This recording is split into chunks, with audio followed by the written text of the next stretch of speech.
خامن سے ہمارا ایک سوال ہے جو ان کی خدمت میں پیش کرنے جا رہے ہیں۔ حضور یہ ارشاد فرمائیں کہ آج مغرب ہمارے آقا علیہ الصلوۃ والسلام نبی رحمت صلی اللہ علیہ وسلم جو اس پوری کائنات کے لیے رحمت بن کر آئے، ان کی ذات اقدس پر آج مغرب حملے کر رہا ہے، اور ہمارے ملک پاکستان میں بھی مغرب کی یہ کوشش ہے کہ یہ جو ہمارا دور 295C ہے اس کو بھی ختم کیا جائے، اس کو ترمیم کی جائے۔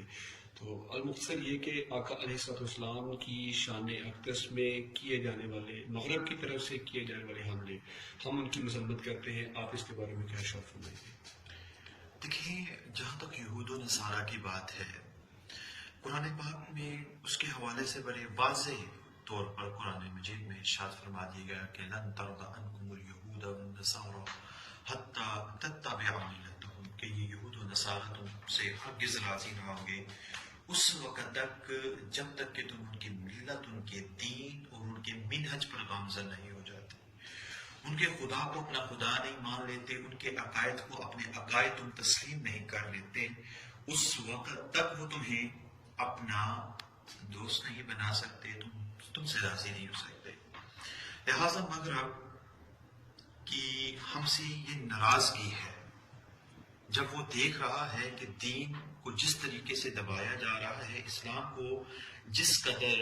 تو سے مٹایا جا رہا ہے، اسلام اسی تیزی اور رفتار کے ساتھ پھیل رہا ہے، تو یہ ایک غم و غصہ ہے، اور یہ غم و غصہ پہلے کتابوں کی صورت میں مستشرقین کتابیں لکھتے تھے، ان کتابوں میں نبی پاک سرکار دو عالم صلی اللہ علیہ وسلم کی ذات پر حملہ کیا جاتا،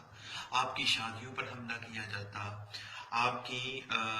جو ہے وہ فصاحت و بلاغت پر حملہ کیا جاتا، قرآن پاک پر حملہ کیا جاتا، اور یہ کہا جاتا کہ یہ اصل میں نبی پاک صلی اللہ علیہ وسلم کی تعریف ہے۔ بہرحال وقت گزرنے کے ساتھ ساتھ اب یہ نوبت فلموں تک اور تمثیلی تصاویر تک پہنچ چکی ہے، یہ ہرگز نہ پہنچتی۔ اس میں بہت حد تک خوارج اور ان لوگوں کا بھی اس میں ہاتھ ہے کہ جو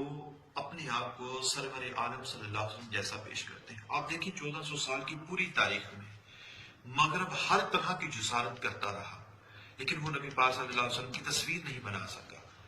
ان کے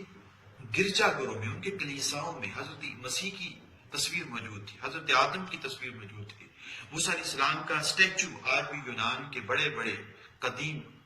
جو قلعے تھے ان میں آج بھی وہ موجود ہے، لیکن نبی پاک صلی اللہ علیہ وسلم کی تصویر نہیں بنا سکے، کیونکہ اس شاخ سے جب پوچھا جاتا ہمیں بتائیے نبی پاک صلی اللہ علیہ وسلم کا چہرہ مبارک کیسا تھا، تو وہ کہتے ہیں ہم چہرہ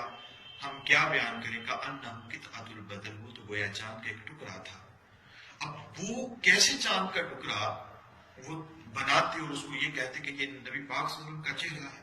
اگر وہ چاند کا ٹکڑا بناتے اور نبی پاک صلی اللہ علیہ وسلم کا نام لکھتے تو یہ گستاخی نہ ہوتی بلکہ تعریف ہوتی۔ طلع البدر علینا، وہاں پر تو صحابہ کرام کی ننھی منی بچیوں نے یہ کہا تھا کہ طلع البدر علینا، ہم پر تو چودھری کا چاند طلوع ہو گیا۔ بہرحال مختصر یہ ہے کہ یہ کام تصاویر کا اس وقت بنا جب چند نام نہاد علماء نے، اسلام کا دعویٰ کرنے والوں نے، نماز پڑھنے والوں نے، کلمہ پڑھنے والوں نے یہ کہا کہ نبی ہم جیسے، پھر جیسی ان کی شکلیں تھیں انہوں نے بھی ویسی بنا دی۔ تو دوسرا پہلو یہ ہے کہ گستاخ ہمیں ہمارے جذبہ ایمان کو چیک کر رہے ہیں۔ یہ ایک طرح کا ٹیسٹ ہے جو وقتاً فوقتاً کیا جاتا ہے، یہ دیکھنے کے لیے کہ ان کے دل عشق مصطفیٰ کے ساتھ ابھی زندہ ہیں یا نہیں۔ آبروئے مازنا میں مصطفیٰ نبی پاک صلی اللہ علیہ وسلم ہماری آبرو ہیں، اور وہ ہماری آبرو پر حملہ کر کے یہ چیک کرنا چاہتے ہیں کہ ہم زندہ ہیں یا نہیں۔